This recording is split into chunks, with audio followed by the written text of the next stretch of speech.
pública, já se pensando assim nos impactos socioeconômicos, os impactos financeiros causados aí pela pandemia, e assim, o pessoal tem muita dúvida com relação ao que é feito, vereador. A gente queria saber o que de fato implica o estado de calamidade pública para o município, o que muda?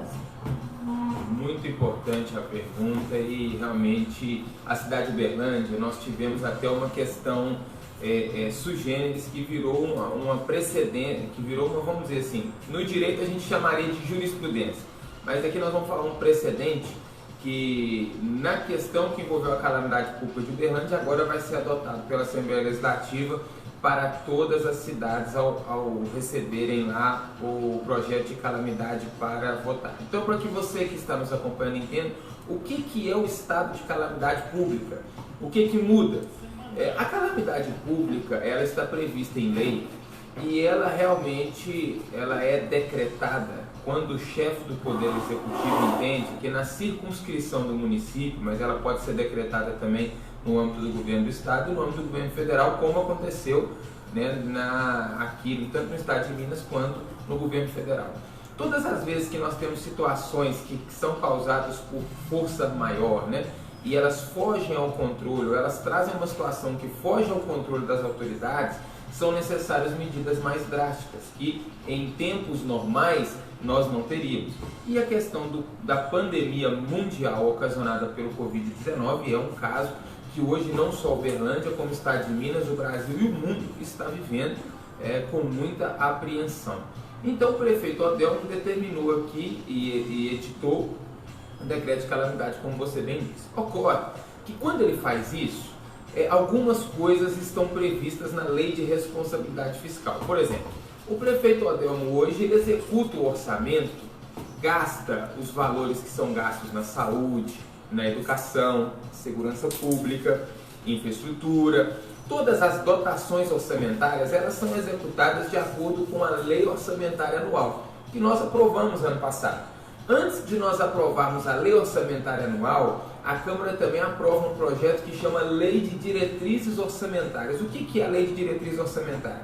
Ela vai trazer no seu escopo quais são as metas fiscais, quanto que o governo vai ter que arrecadar, quanto que ele pode se endividar, quais os limites percentuais que pode ser gasto com folha de pagamento, os limites percentuais obrigatoriamente que devem ser gastos com a saúde e educação, que é 40% de acordo com a lei federal, ou seja, de tudo que o município arrecada, de tudo que o município gasta, obrigatoriamente ele tem que gastar 15% com a saúde e 25% com a educação. Isso no mínimo, não está limitado a gastar só isso, pode gastar mais, mas não pode ser menos que isso. Então, a lei de diretrizes orçamentárias que nós aprovamos antes da lei orçamentária anual fala quais serão as prioridades do município, onde prioritariamente o prefeito deverá gastar os recursos públicos em âmbito municipal. E aqui em Uberlândia nós aprovamos então em 2019 a lei de diretrizes orçamentária para o ano de 2020. Sempre no ano anterior a gente aprova o do ano subsequente. Quando nós aprovamos a lei orçamentária anual, nós trazemos aquilo que são as prioridades e os valores. Quanto será gasto na saúde, quanto será gasto na educação, aí já em valores. E aí, quando existe a calamidade pública, o prefeito ele fica desobrigado de atingir essas metas fiscais estabelecidas pela Lei de Diretrizes Orçamentárias e contempladas na Lei Orçamentária Anual, bem como ele pode contrair despesas que sequer estavam previstas no orçamento. Tudo isso com qual finalidade? Com a finalidade de atender aquela demanda que se tornou uma demanda urgente devido àquela pandemia, aquela situação que trouxe calamidade, que no nosso caso é a pandemia causada pelo Covid-19. Perdão, Covid-19, não é o ano, né? 19. Mas o que é por exemplo, os gastos para a população que nos acompanha entender? Nós tivemos a abertura do Hospital Santa Catarina, que era um hospital que estava fechado. Sim. O prefeito, e aquele hospital, ele é um hospital privado. E ele não poderia, se não fosse a calamidade pública, sequer ter sido tomado como desapropriação. Porque o prefeito precisava de leitos, a rede pública municipal, incluindo a privada, não teria o número de leitos suficientes. Então ele teve que olhar onde ele tinha. E tinha um hospital desativado, porque o Hospital Santa Catarina é um hospital privado, uma SA, de vários cotistas, mas que enfrenta diversas ações judiciais no que diz respeito à cobrança de dívidas, deve muito imposto, deve fornecedores, enfim, tá? Em toda uma questão de recuperação judicial. Mas o prefeito, por ser uma calamidade pública, requisitou por desapropriação para que fosse usado aquelas instalações para atender a calamidade. Isso também trouxe despesas que sequer estavam previstas, mas que podem ser ali subsidiadas para atender isso. Só que aí, nós vereadores, precisamos de garantir, ouvinte e líder, mecanismos de fiscalização, porque como o prefeito está desobrigado, dentre outras coisas, de, como eu disse, cumprir essas metas fiscais, ele pode gastar o que sequer estava previsto no orçamento, e outra coisa que ele também pode fazer com o advento da calamidade pública é fazer contratação com dispensa de licitação. Que a licitação nós sabemos que é um mecanismo de controle, uma lei que permite que realmente devem ser observados inúmeros procedimentos legais até a compra e pagamento, né, no âmbito com o dinheiro público, né, no âmbito da administração pública. Agora, com a calamidade, o prefeito fica dispensado dessa licitação. Ele pode fazer compras emergenciais com dispensa de licitação, mas nós precisamos de fiscalizar. E o prefeito Adelmo, ao decretar aqui no município de Uberlândia esse decreto de calamidade pública, ele não colocou no corpo do decreto o que já estava previsto tanto no decreto federal como no decreto estadual, que era o quê? Um mecanismo onde o Poder Legislativo, que é a função prioritária e primordial do Poder Legislativo, não é fazer leis. Existe muita confusão com isso. Acha que o vereador tem que fazer lei. As pessoas às vezes falam, não, quantas leis você já fez? Olha, eu fiz algumas, mas muito mais o meu papel é de fiscalizar a correta execução orçamentária e também os possíveis desvios, gastos ou até mesmo corrupção, do que de fato só fazer leis, né? Então, o decreto que foi feito pelo prefeito Adelmo não contemplava, como tinha tanto no decreto estadual como federal, um mecanismo onde o vereador, no caso o Poder Legislativo, pudesse fazer essa fiscalização. Então nós prontamente apresentamos uma emenda que foi encaminhada, porque para que a população entenda, uma vez decretada, isso é por força da Lei de Responsabilidade Fiscal, como a lei federal, uma vez que é decretada a calamidade pública, ela tem que ser remetida para a Assembleia Legislativa do Estado e os deputados é que votam pela aceitação ou não da calamidade pública, não são os vereadores. Então, quando foi remetida à Assembleia Legislativa, eu, assim de posse do decreto, vi que faltava esse mecanismo. Eu ia até pedir para o senhor falar mesmo sobre essa emenda. Né? Teve uma emenda lá em Belo Horizonte que foi votada, sei que o senhor teve uma articulação em cima Eu fui o autor da emenda. Então, é com relação à fiscalização, Sim, não é isso? Exatamente. Eu fui o autor da emenda e como eu não sou deputado, sou vereador, eu tive que mandar essa emenda para um deputado. Então nós enviamos a emenda para o deputado Elismar Prato, que é um deputado aqui também da cidade de Uberlândia, que tem domicílio eleitoral aqui, e pedimos, olha deputado, não aprove a calamidade pública de Uberlândia sem inserir esse mecanismo de fiscalização, porque senão eu como vereador vou ter dificuldades. E foi algo novo, não foi, vereador? Foi algo novo essa emenda, né? Assim, porque em vários lugares estava sendo aprovada a calamidade pública, mas não tiveram esse cuidado, né?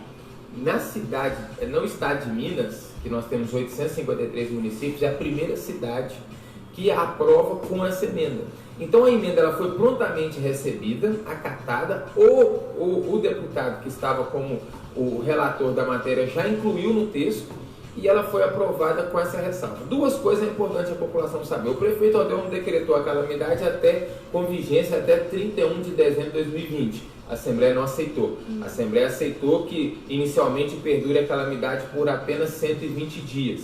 E a outra coisa também que foi uma modificação foi a obrigatoriedade de no primeiro trimestre, ou seja, daqui 3 meses, o prefeito Adelmo está obrigado a mandar um relatório detalhado para a Câmara Municipal, onde ele vai descrever todas as despesas que ele teve de tomar em decorrência da calamidade, também tudo que o município arrecadou naquele período e também todas as ações que ele tomou para combater e para ali, vamos dizer assim, fazer o enfrentamento à pandemia, que é o que causa a calamidade pública. Dentre outras coisas, a Câmara quer fiscalizar.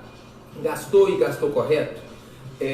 quanto que arrecadou, houve um endividamento ou não, as ações estão de fato combatendo e fazendo um enfrentamento da pandemia ao Covid ou está sendo gasto para outra área que não é? Por quê? Porque isso subsidiará, dentre outras coisas, se o prefeito falar que é necessária a prorrogação dessa calamidade, nós vamos falar se ela de fato é passível de prorrogação ou não, e também saber se o dinheiro do contribuinte foi bem gasto e se foi de fato aplicado naquilo que precisa ser para conter e fazer o enfrentamento. Então a cidade de Uberlândia, ela inovou, foi um trabalho nosso realmente muito rápido, porque nós tivemos notícia do decreto na segunda, ele foi incluído na pauta de votação na Assembleia na quarta, conseguimos que ele fosse alterado para quinta, e entre quarta e quinta-feira nós entramos com o texto na Assembleia Legislativa, conversamos e articulamos para que esse texto fosse acatado no projeto, e graças a Deus, aí para que haja uma correta fiscalização, e eu coloquei nas minhas redes sociais que foi a vitória do povo de Uberlândia, porque agora o povo de Uberlândia terá acesso de uma maneira mais transparente porque uma vez que o prefeito está desobrigado de fazer a licitação, como eu disse, sequer a gente teria acesso a esses contratos, a esses valores, e agora nós teremos por força desse dispositivo que foi incluído no decreto. Inclusive, né, o vereador, eu gostaria até de te parabenizar por essa ação, porque a gente vê o quê? Uma ação do Legislativo trabalhando junto com o Executivo, né, no enfrentamento aí da pandemia. Porque, assim, a gente está sempre acompanhando as notícias. No Amazonas, por exemplo, nós tivemos o caso de uma situação, né, que os respiradores lá foram comprados a um preço de 316 mil reais. Dava para comprar 5, 6 respiradores. Então a gente vê uma proposta como essa aí para evitar esse tipo de desperdício público, né? No momento que realmente o dinheiro precisa ser bem aplicado. Então, parabéns. Bom, agora a gente quer seguir com mais algumas perguntas. Recentemente, o vereador, na semana passada, até no último dia 17, né, foi apresentado e aprovado o projeto de lei que estabelecia aqui na cidade de Uberlândia o uso obrigatório das máscaras nos estabelecimentos. Eu quero só tirar a minha aqui para fazer. Condicionado, inclusive, né, e os comerciantes a fornecerem máscara para os clientes, e tinha até mesmo uma multa e até suspensão do alvará como consequência a desobedecer essas ordens aí do projeto de lei, visando aí até mesmo a prevenção. E esse projeto, ele acabou sofrendo aí um revés, porque voltou para a Câmara, inclusive com alguns vetos, né, do prefeito Adelmo. E assim, a gente sabe que é um momento delicado, a qual a cidade passa. Como o senhor vê essa votação, a mudança no projeto com as emendas, todo esse processo que o projeto passou até chegar ao veredito final, né? Sim. Olha, é importante a gente entender, eu fui favorável em partes ao projeto. Eu não fui autor do projeto, até eu vi muitos órgãos da imprensa de maneira errada falar que foi um projeto de autoria de todos os vereadores, não foi. Mas eu concordo com partes do projeto. Eu não concordei, desde o início, jamais concordei com a aplicação da multa no valor de R$300. Como também não concordei de obrigar, como está lá no artigo 6º, a todo cidadão usar. Nós sabemos que é lógico, quando houver o uso coletivo da máscara, isso com certeza vai trazer um impacto direto para a não proliferação do vírus. Agora, até 85%. Exatamente. E na verdade, a única maneira que de fato a gente pode ter um controle. Porém, é importante que a população também saiba o que motivou a Câmara. Então, eu vou falar no caso porque também nós somos favoráveis à matéria, apesar de que no momento da votação eu não estava no plenário, mas se tivesse no plenário, teria votado a favor com a ressalva da multa que eu não concordei desde o início. Mas a questão, por que era importante? Nós sabemos que a pandemia tem que ser enfrentada, com certeza. Nós sabemos que ela é uma ameaça mundial. Está certo que nos países da Europa e da América do Norte, os índices de contaminação são maiores, porque como toda doença viral e toda doença que ataca o sistema respiratório, ela em ambientes frios, né, ela se prolifera mais, ela se propaga mais. Num país tropical como o Brasil, tem uma dificuldade maior, mas mesmo assim nós ainda estamos com muito caso. Mas, por exemplo, se comparar os Estados Unidos e a Europa, a Itália, Estados Unidos já deu 30 mil mortes, 50 mil, né? 50 mil mortes nos Estados Unidos e também a Europa, Itália, enfim, os países lá com altos números. No Brasil, nós temos até agora, salvo engano, a última atualização que eu vi, não estou falando que é a última que foi, mas a que eu vi, tinham 2.600 mortos, que nós lamentamos muito, né, a perda dessas vidas humanas, porque infelizmente não voltam mais. Porém, nós também precisávamos, e como responsáveis por um todo, como autoridades constituídas, governo estabelecido na cidade, nós tínhamos que pensar também que, para conter a pandemia, nós não podemos colocar na UTI a economia. Porque o que estava acontecendo aqui era isso. Com o comércio totalmente fechado, nós tivemos aquele início da quarentena, vamos dizer, aquela radical, que ninguém saía de casa. Nós ficamos aí 1, 2 semanas no isolamento total. E o povo no medo, no pânico. E o pânico, até porque também tem alguns órgãos, né? E aí eu quero fazer uma ressalva, essa ressalva que eu faço, ela é minha, ela é pessoal.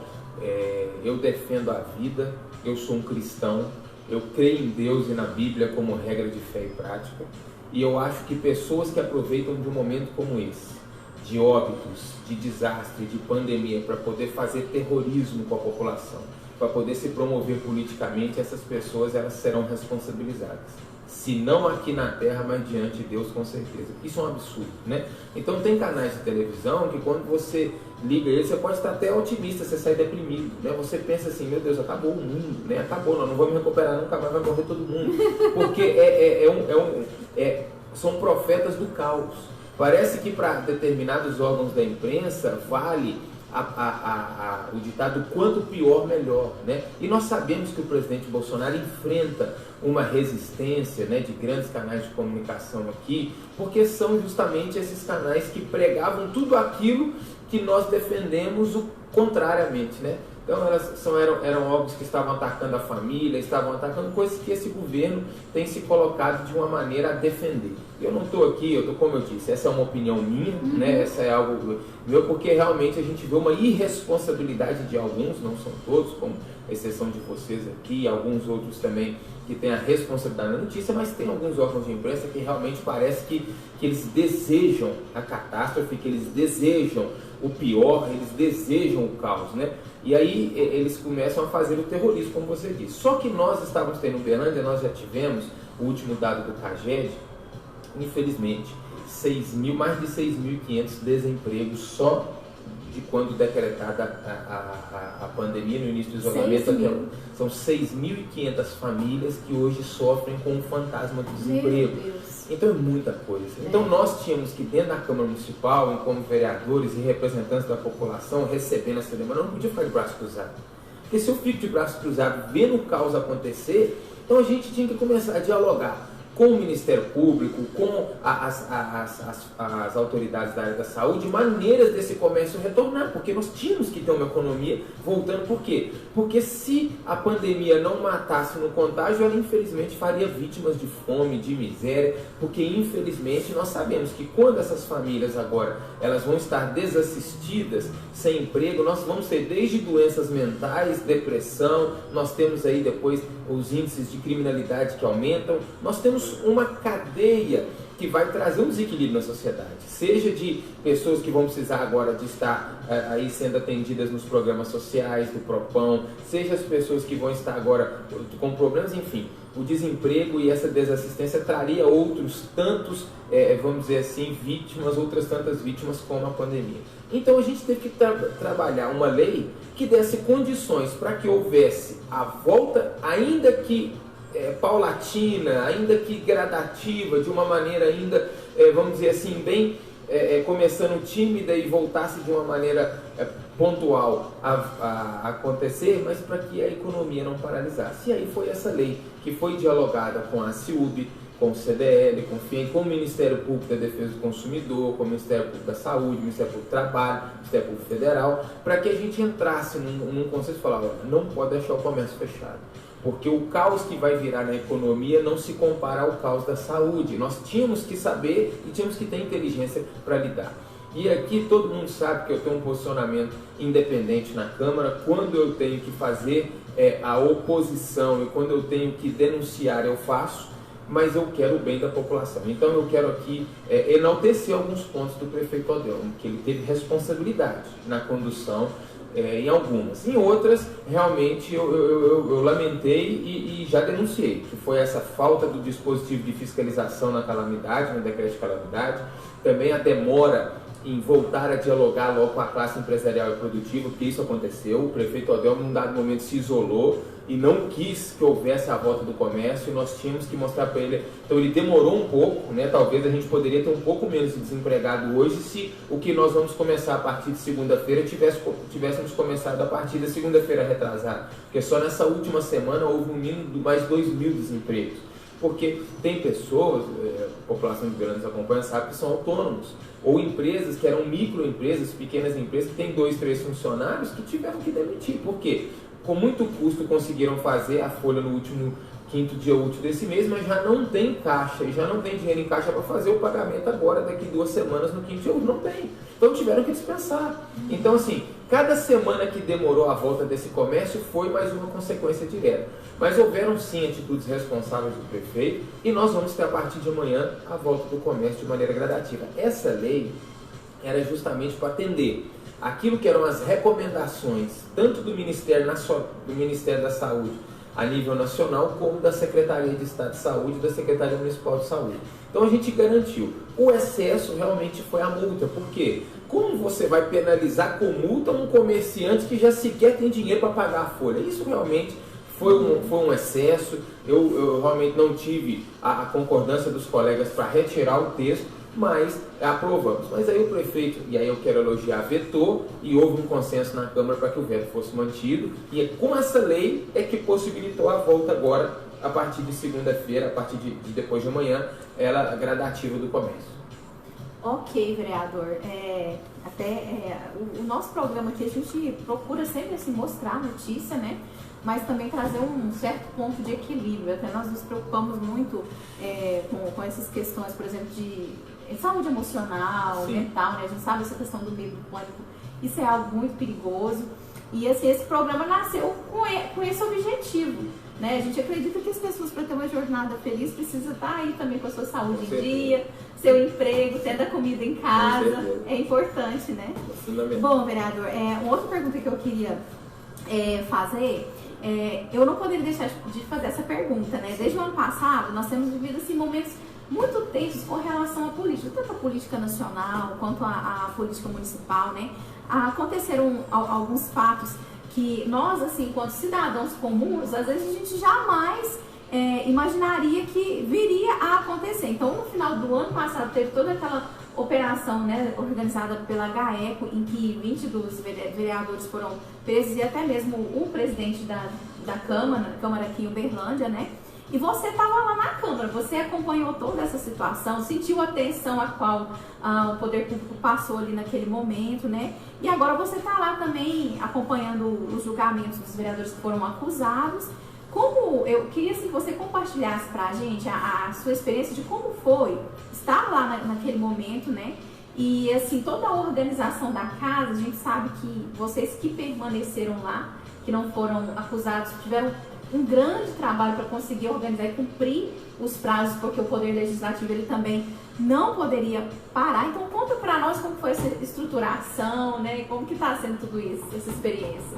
Olha, realmente foram dias que, como você bem disse, dias de muita tensão, dias onde houve uma tristeza muito grande da nossa parte. Essa é, sem sombra de dúvida, a maior crise institucional já sofrida, vivida pelo Poder Legislativo de Uberlândia desde a sua fundação. Você tem uma casa com 27 vereadores, dos quais apenas, aí você não pensa quem está envolvido, aí você tem que tirar quem não está envolvido, né? De 27, apenas 5 restaram no final, sem nenhum tipo de envolvimento, e permanecem com seus mandatos. Ou seja, realmente nós estamos falando que menos de 20% dos vereadores que começaram na legislatura. E isso é lamentável do ponto de vista que não era o que nós queríamos e pensávamos, porque o Poder Legislativo, quando ele enfrenta a crise institucional, eu enfrento, porque eu sou membro do Poder Legislativo. Eu não me dissocio daquele vereador que teve o seu mandato cassado, ou até mesmo que foi preso no sentido de que ele era membro do Poder Legislativo como eu sou. Ambos representávamos a mesma casa de leis. Então, se ele tem aquela crise institucional sobre ele, aquilo reflete sobre nós também. E também, principalmente, porque é a casa que fiscaliza. Então, assim, é duplamente lamentável aqueles que fiscalizam, aqueles que deveriam ser exemplos, aqueles que precisariam estar fazendo isso com a prefeitura municipal para ver se lá está tendo uma correta execução orçamentária, se de fato os recursos públicos estão sendo bem empregados, denunciar quando não estiverem sendo, como o nosso mandato já fez por diversas vezes, e temos muitas denúncias aí que estão em curso, inclusive no GAEP, que eu sou autor, dentre elas a mais conhecida aí que ganhou repercussão até agora foi a do DEMAI, né, que ocasionou a Operação Poseidon. Mais de 11 pessoas foram presas, empreiteiros, ex-vereadores, diretores, servidores do DEMAI, engenheiros, desviaram milhões de reais dos cofres públicos, né? Deram obras como 100% acabadas e executadas, e muitas dessas obras sequer saíram do papel, num grande esquema de corrupção que envolveu-se dentro do DEMAI ali, milhões desviados. E aí o nosso papel é de fiscalizar. Agora, quando, além de não fiscalizarmos, nós somos surpreendidos com uma ação dessa, onde a casa que tinha que fiscalizar está desviando o recurso, realmente isso nos coloca numa profunda crise institucional, e nós somos sim achincalhados pela população que nos colocou e que tem todo o direito de cobrar, né? Porque somos ali representantes do povo, somos ali empregados do povo, estamos vereadores porque o povo ali nos colocou. Mas a grandeza, né, da democracia é que agora os mesmos que colocaram podem ser retirados, né?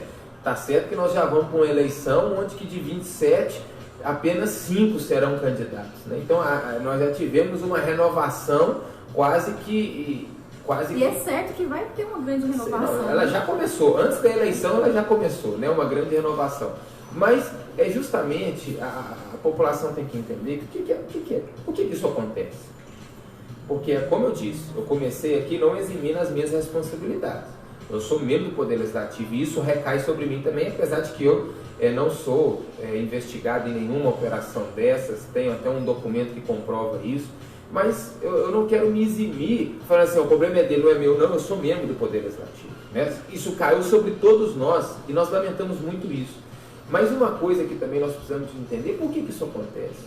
Porque tem pessoas que vendem o voto. Porque esse dinheiro que era desviado, em muito caso, ele abastecia um esquema que existe. Porque a corrupção no Brasil ela é sistêmica. A corrupção... Ela é colonial, infelizmente. E ela tem o seu braço forte nas pessoas que sustentam esse mecanismo. Por quê? Né? Porque eu recebo no meu gabinete pessoas que me pedem dinheiro, pessoas que me pedem para pagar a conta de luz, pessoas que me pedem cesta básica, pessoas que me pedem emprego, pessoas que me pedem todo tipo de coisa que não é atribuição de vereador.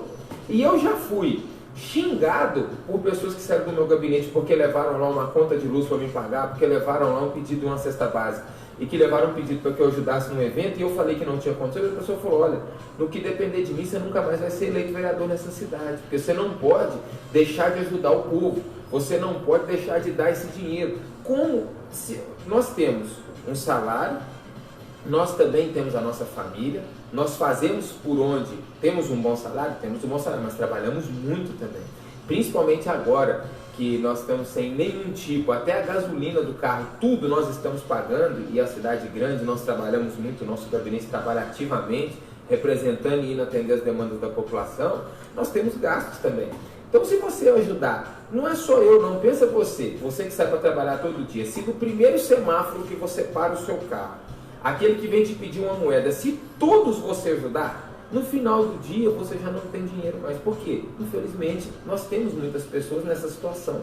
Então, na política não é diferente. Aí a pessoa que se submete a fazer e a sujeitar-se, a realmente trocar apoio político, por isso é que alimenta essa engrenagem. Mas nós sabemos que a política está mudando. e graças a Deus. E ela está mudando, e aí, volto a dizer, é uma convicção pessoal, é porque a Igreja de Jesus tem orado. É porque os nossos joelhos estão no chão e o nosso rosto está no pó. Nós estamos clamando a Deus para que Deus levante um novo Brasil, para que Deus levante um novo governo, para que Deus levante novas pessoas.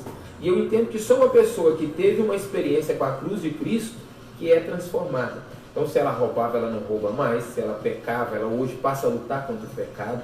Né? Se ela adulterava, se ela era um problema para a sociedade, hoje ela passa a ser um agente de transformação na sociedade. Porque antigamente as pessoas elas eram um problema. E agora elas não só consertaram a vida delas, como elas começam agora a ajudar outras pessoas a terem o mesmo processo de transformação. Então elas passam a ser uma solução. E um trabalho, por exemplo, como a igreja faz, talvez num retiro, num final de semana, num encontro com Deus, num acampamento, talvez um CAPS levaria de 2 a 3 anos, com todo um tratamento químico, farmaco, de sessões para poder fazer, talvez a pessoa enxergar o que o Espírito Santo faz num momento de um encontro. Então, assim, nós sabemos que a igreja cumpre um papel fundamental nisso, e nós cremos assim, nós trabalhamos porque sabemos que estamos aqui todos, você aqui na rádio, eu lá na Câmara, a população que nos ouve aí, cada um no seu local de trabalho, na faculdade e também na igreja, nós estamos cumprindo o ID de Jesus. Né? Nós não defendemos bandeira de igreja, nós defendemos o amor ao próximo, nós defendemos a justiça, nós defendemos os valores do reino. Porque se os valores do reino são implementados numa sociedade, essa sociedade passa a ter uma vida equilibrada, uma vida harmônica. Se a família está restaurada, se a família está solidificada, nós sabemos o que isso reflete, como você disse, a saúde mental, né? O quanto é importante nós estarmos bem com nós mesmos. E isso passa obrigatoriamente por uma família estruturada. Então, esse é o nosso papel. Então, nós na Câmara Municipal, como todos que estão, nós estamos imbuídos de vivermos esse novo tempo, para que situações como essa não aconteçam novamente na cidade. Mas isso passa também por uma responsabilidade direta da população. Conscientização, né? Porque se vier, nós vamos ter daqui a poucos meses, nós teremos um outro pleito eleitoral. Se as pessoas venderem novamente o voto... No meio de uma crise econômica, né? E aí, aí as pessoas já começam até a nos procurar, falou, vereador, você sabe que eu estou precisando de trabalhar, eu quero muito votar em você, mas se você não me arrumar um serviço na sua campanha, ficou difícil, porque o desemprego bateu agora. Ou seja, se mais uma vez elas negociarem apoio político, troco de dinheiro, de vender o voto, essa situação nunca vai deixar de acontecer na política, infelizmente. Assim, eu achei muito importante você falar sobre isso, vereador, né? Inclusive, assim, daqui a pouco, no momento da palavra, ouvintes, nós vamos falar, né, sobre ser luz, como ser luz. Mas, assim, a questão da crise, ela veio, mas trouxe transparência, né? E a gente prefere pensar que uma crise, ela traz, na verdade, uma oportunidade de crescimento, né? Uma oportunidade aí da população se conscientizar sobre o que de fato é o papel, por exemplo, de um político. Porque o que nós vemos, né? A pessoa, por exemplo, que ela vende voto, como o senhor citou aqui, ela não tem o direito de sequer cobrar, né, o seu representante, de sequer fiscalizar. Então, assim, nós precisamos de cada dia mais de representantes responsáveis, maduros na frente do Poder Legislativo e Executivo, que tem a responsabilidade de fiscalizar e fazer com que os serviços que são direito da população realmente venha chegar até elas, porque aí não vai, né, ocasionar outros problemas que a população às vezes enfrenta, de miséria, né, enfrenta de não ter um sistema de saúde que a atenda. Então, com certeza é muito positivo. E assim, queria até parabenizar o senhor por ter participado aí, né, dessa emenda aí, dessa ação. Então, parabéns até pelo seu mandato, né, porque o senhor estava ali no meio, mas vezes que não se contaminou. Então, isso é uma vitória, né? Bom, e olha só, eu queria agora perguntar para você, porque assim, já que nós temos, né, um político, um vereador que está aí muito atuante, a gente está vivendo um cenário político muito difícil em todos os âmbitos, é uma crise de saúde institucional. Eu gostaria que você fizesse uma análise política desse momento que a gente está vivendo. A âmbito nacional. Isso. Olha, eu realmente, eu tenho até sido muito criticado nas minhas redes sociais porque eu não me omito, né? E talvez o prudente em muitos casos principalmente quando nós estamos com situações com os nervos à flor da pele, é melhor o silêncio, mas eu gosto sempre de deixar muito claras as minhas posições. Eu sou eleitor, militante e defendo o presidente Bolsonaro, e nunca escondi isso de ninguém. Eu entendo que eu não orei para que um próximo presidente do Brasil, talvez a minha vou até melhorar, orar eu sempre orei, mas eu nunca me senti tão contemplado por um presidente como eu me sinto hoje pelo presidente Bolsonaro no que diz respeito à defesa dos nossos valores, os valores cristãos, os valores que solidificam a nossa fé. Nós vivemos pelo menos uns 50 anos no Brasil sendo doutrinados numa ideologia maligna, que realmente ela trazia subversão de valores. O que nós ensinávamos aos nossos filhos, o que nós aprendíamos na igreja, na escola dominical, com a Bíblia, com as pregações, era desacreditado, ridicularizado e anulado pelos professores em sala de aula com os nossos filhos. Então nós tínhamos um momento de ensino e depois eles eram roubados naquilo no ambiente acadêmico que deveria estar ensinando outras coisas. Então nós tivemos essa teoria perdão, não foi uma teoria, mas foi uma prática da subversão de valores que foi sendo paulatinamente colocada, e hoje os âmbitos das faculdades, hoje os âmbitos das universidades são realmente centros de doutrinações, não da matéria que você predispõe-se a estudar, mas desses valores. Valores que questionam, por exemplo, hoje, se de fato homem e mulher é que tem que se contrair em núpcias e casamentos. Por que tem que ser um homem e mulher? Por que não homem e homem? Por que não mulher com mulher? Por que o filho tem que honrar o pai? Por quê? Por que que nós temos que honrar a Deus? Por quê? Hoje, se você chegar numa roda, lá de um bate-papo na universidade e for falar da santidade antes do casamento, você vai ser ridicularizado, as pessoas vão pensar que você é um ET. Então são coisas, mas a população não sabe, mas adultério no Brasil era crime. Era crime, previsto no Código Penal. Na verdade está previsto até hoje, porque sequer foi suprimido, mas já não está sendo aplicado, porque se fosse prender todo mundo que adulterava, já não teríamos cadeia suficiente para colocar. Ou seja, nós fomos perdendo. Essa ideologia ela foi estagnando. Aí nós temos agora um governo que dá um grito e apresenta um hiato, um rompimento com isso. Fala, não, a família tem que ser preservada. Homem e mulher, assim que Deus criou. Não, ideologia de gênero, não. Porque eu vou fazer num ambiente como já foi feito aqui na Universidade Federal de Uberlândia e na ESEBA, tentaram colocar até para crianças de 6 anos, crianças de 6 anos, eu não estou falando, lá na universidade já tem para estudantes do âmbito acadêmico, mas aqui em Uberlândia, criança de 6 anos, banheiro unissex. Você escolhe, se você quiser ir de menino ou de menino, você vai escolher a sexualidade que você quer. Isso é uma defraudação no caráter e na personalidade que é quase que irreversível para essa criança. Isso é um crime. Isso é um crime. Eu não posso deixar uma minoria ditar regra para uma maioria. E outra coisa, a Constituição e a Bíblia nos ensinam a não discriminar, mas ensina a odiar o pecado e amar o pecador. Eu tenho que me revoltar contra a prática e orar para que ela não aconteça, mas o pecador eu tenho que abraçar, mas ensinar e orar para que o Espírito Santo de Deus o convença a abandonar o caminho do pecado. Então, nós precisamos de um resgate. E um governo que se predispõe a fazer isso, ele é violentamente atacado. Porque esses grupos, eles estão muito bem fundamentados, não é só no Brasil, é no mundo, né? Nós temos uma Rede Globo de televisão, por exemplo, nós temos grandes órgãos da imprensa que pautaram as suas programações nessas teorias, né? Quando você vai ver programas como Big Brother Brasil, programas como as novelas, onde as novelas, aquela malhação da Rede Globo, né? Aquilo ali incita o jovem a experimentar tudo aquilo que é contrário à palavra de Deus. E qual que é o resultado disso? Qual que é o resultado disso? São pessoas depressivas, são pessoas com diversas doenças na alma, são pessoas com alto índice de suicídio, são pessoas que têm um vazio. Por quê? Porque está fazendo tudo contrário. A palavra de Deus, nós somos criados à imagem e semelhança de Deus. Quando a gente não faz aquilo pelo qual nós fomos criados, nós nunca seremos totalmente preenchidos.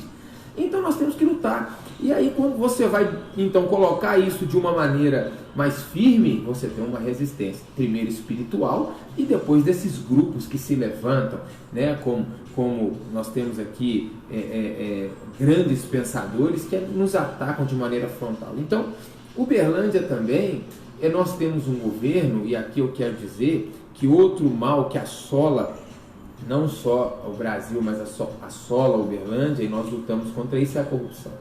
Porque a corrupção é um câncer que existe. Tem matado tanta gente, né? É isso que exatamente é isso que eu vou falar. A corrupção, ela mata, e eu vou te falar como que a corrupção mata.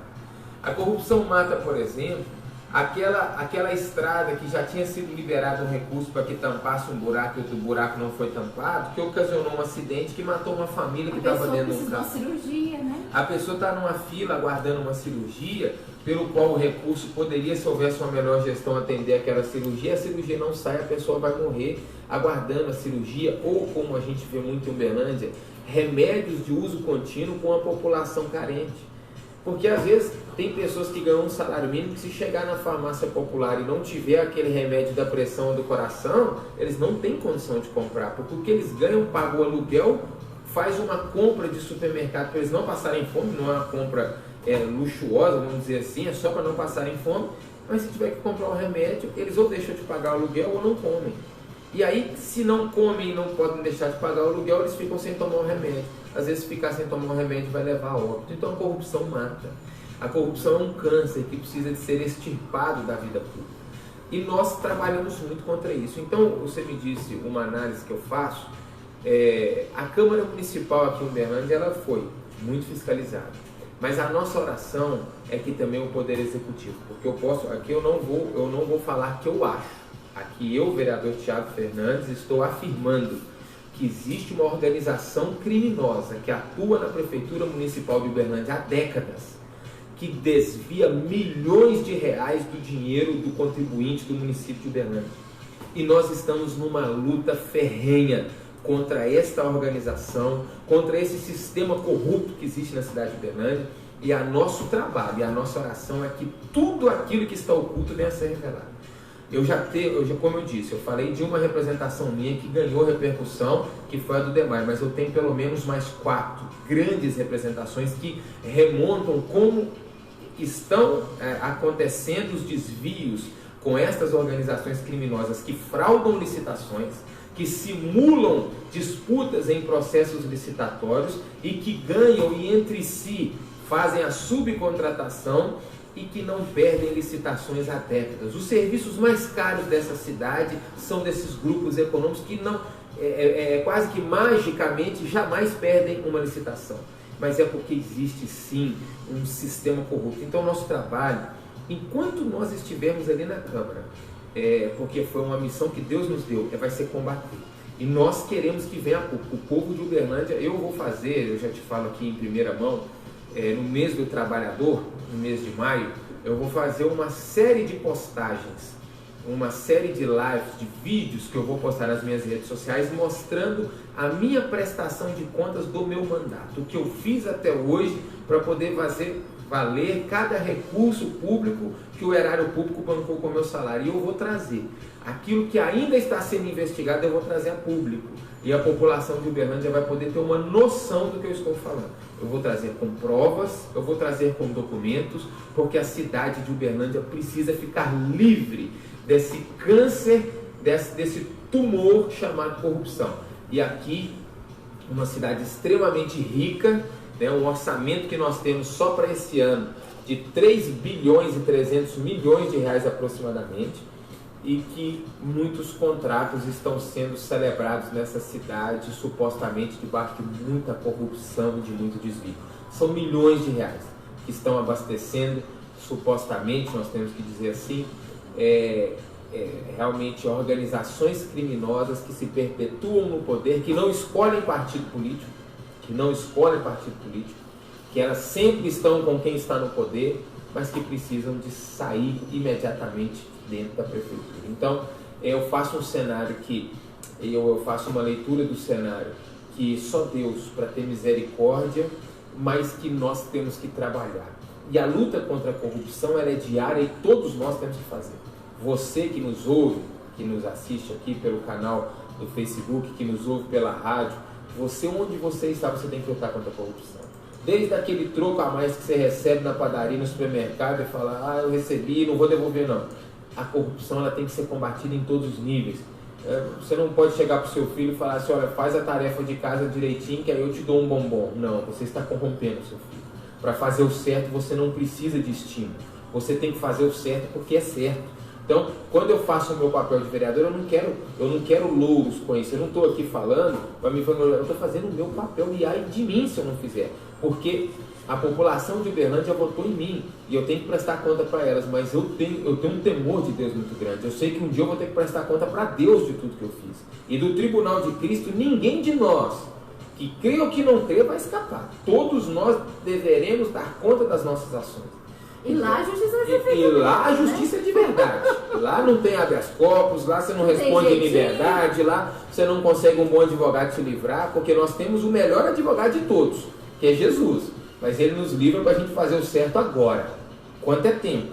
Né? Então, realmente, o nosso temor está nisso. Então nós temos que fazer o certo porque é o certo a ser feito, não porque nós queremos aplausos com isso, muito pelo contrário.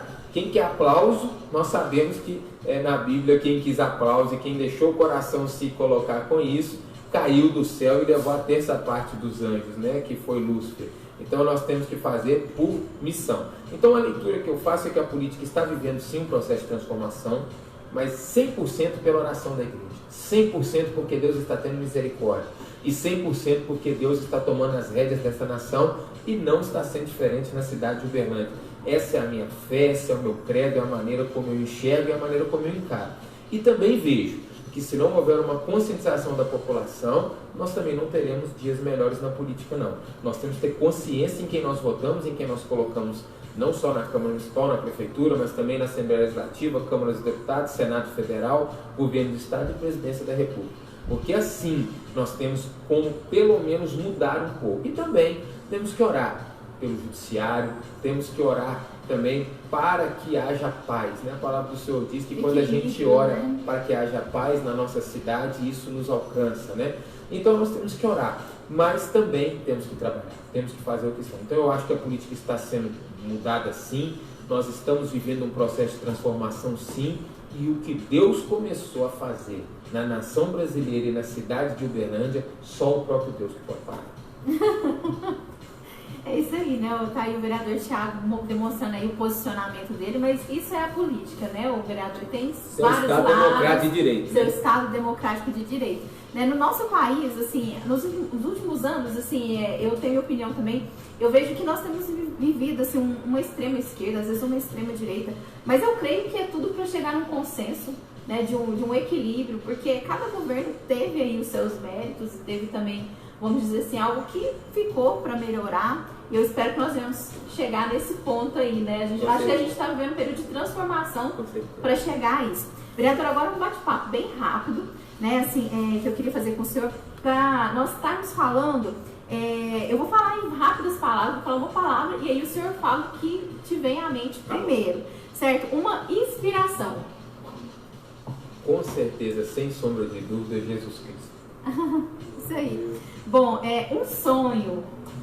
Com certeza que nessa cidade todo joelho se dobre e toda língua confessa que só o Senhor Jesus Cristo é o único Senhor e Salvador dessa cidade.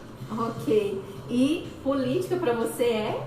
Meu ministério, meu sacerdócio, a vocação pelo qual Deus me levantou e eu tento executar todos os dias debaixo do temor de Deus. Ok, gente, é isso aí. Então, hoje a gente teve aqui a participação do vereador Thiago Fernandes. Eu gostaria de agradecê-lo, né, pela presença. Eu espero que você de casa, você tenha tirado algumas dúvidas com relação ao que vem acontecendo aqui na Câmara Municipal, né, as votações, todo o processo que tem se enfrentado. E a você, vereador, seja sempre muito bem-vindo ao programa Jornada Feliz. Eu agradeço a oportunidade, fiquei muito feliz de poder participar desse espaço também democrático, um espaço que tem uma garantia constitucional e também uma bênção de Deus especial, porque daqui desse rádio, desse microfone, saem palavras de vida para a nossa cidade. E uma vez essa palavra liberada, ela não volta vazia para Deus e ela cumpre o seu propósito. Então, que esse microfone sempre esteja aberto e nós legitimamos cada palavra que sai desse microfone em linha com o que Deus tem para essa cidade, em nome de Jesus, porque nós cremos que é só assim que nós teremos e viveremos dias melhores. Parabéns pelo programa, parabéns pelo trabalho que vocês têm feito, profetizando e declarando vida nessa cidade, e com certeza nós queremos também que essa cidade viva dias de muita restituição, e eu creio. Se eu posso te falar aqui, concluindo, eu creio que biblicamente, depois de todo o período de praga, de pandemia, via um tempo de restituição e via um tempo de muitas bênçãos, né? Então eu termino declarando isso e profetizando sobre a cidade de Uberlândia e sobre o Brasil. Nós viveremos dias de muita restituição, de muita bênção, de muita prosperidade, e as famílias da cidade de Uberlândia, toda a nação brasileira será alcançada por essa prosperidade, por essa restituição, pela misericórdia e pela graça do Senhor, nosso Deus, em nome de Jesus, que assim seja estabelecido sobre nós. Muito obrigado, estarei sempre às ordens quando me for feito o convite, terei o mais prazer de estar aqui novamente. Muito obrigado. Nós que agradecemos, vereador, e assim, a gente realmente crê, né? Inclusive, assim, nós temos ministrado ao longo desse ano que esse ano seria o ano do derramamento do Espírito Santo, né? E a gente entende, assim, biblicamente, que todas as vezes que houve um derramamento, antes teve também um clamor para o arrependimento, né? E assim, nós temos visto que essa crise do vírus teve o seu lado negativo, mas acreditamos assim, que o ponto positivo seria as pessoas estarem mais unidas, reflexivas, né, sobre os princípios, sobre aquilo que realmente estavam valorizando na vida, né? Tanta gente às vezes buscando a felicidade, buscando ter uma jornada feliz aí na sua correria do dia a dia, mas às vezes aquele que estava mais próximo ali, a família estava ficando de lado, né? Os detalhes de ser humano, né? De enxergar esse ser. Então assim, eu acredito que a gente está vivendo esse tempo. Também acredito que nós vamos ter algo assim muito bom do derramar da presença de Deus depois de tudo isso. Tem uma palavra que eu só gostaria de compartilhar, que eu estive meditando nela, eu tenho meditado nela com a nossa liderança, com os nossos pastores, que está lá em 2 Crônicas, se não me engano, que diz que se o meu povo, que se chama pelo meu nome, se humilhar, eu ouvirei, né, as suas orações, sua clamor e sararei a sua terra. Mas é interessante a gente entender que Deus está falando com o povo dele. Sim. Então nós temos que nos arrepender. O que você disse realmente salta o meu coração, tem saltado. Porque a praga, aí eu vou dizer que é um ponto de vista que ninguém quer saber e procurar ter resposta para tudo. Mas eu entendo que esse momento ele tem uma permissão de Deus para estar acontecendo. E é momento em que nós fomos pesados, todos nós, a humanidade foi pesada e foi achada em falta. E o juízo de Deus começa pela casa de Deus, né? Começa por nós. Então nós temos que orar, nós temos que nos humilhar e nós temos que clamar a Deus misericórdia das nossas vidas, do altar do Senhor. Porque quando nós tivermos a humilhação, nós teremos o processo do arrependimento, que vai nos desencadear o processo da libertação e estabelecerá a restituição, a cura e a restituição. Então isso é muito sério. Nós não podemos entender que um momento como esse, ele não pode terminar sem que haja um profundo arrependimento da igreja de Jesus. E nós temos que falar o que nós estávamos em falta, o que nós deixamos de fazer, por que essa praga assolou o nosso território. Porque todas as vezes que vinha na Bíblia, o povo de Deus estava em falta. E o povo de Deus tinha que se humilhar e tinha que se arrepender. Daniel, ele nos ensina isso. Ele entrou com um profundo jejum de oração e de arrependimento. E ele viu Deus mudar a sorte do povo. Então nós temos que fazer a mesma coisa. A igreja não pode sentir. Se o meu povo, o juízo começa pela casa de Deus. E eu tenho falado isso até para a nossa igreja é uma igreja em células, que eu faço parte. Eu sou líder de célula, eu tenho falado isso para os nossos discípulos. Esse momento não pode terminar sem que haja um profundo arrependimento nosso, sem que haja realmente um processo de libertação para que venha o processo da cura e da restituição. Então é tempo de orar, é tempo de se arrepender, é tempo de clamar por misericórdia, porque realmente é só assim que Deus vai sarar a nossa nação. Amém. É isso aí, gente. Eu vou deixar vocês então aqui agora com um louvor e daqui a pouco a gente volta com o momento da palavra. Você pode estar entrando em contato conosco para estar deixando o seu pedido de oração, ligando no 3216 3202 e nós vamos estar orando. Então fique com a gente que até as 15 horas e 30 minutos nós estamos aqui. Coloca um louvor aí, Carolina.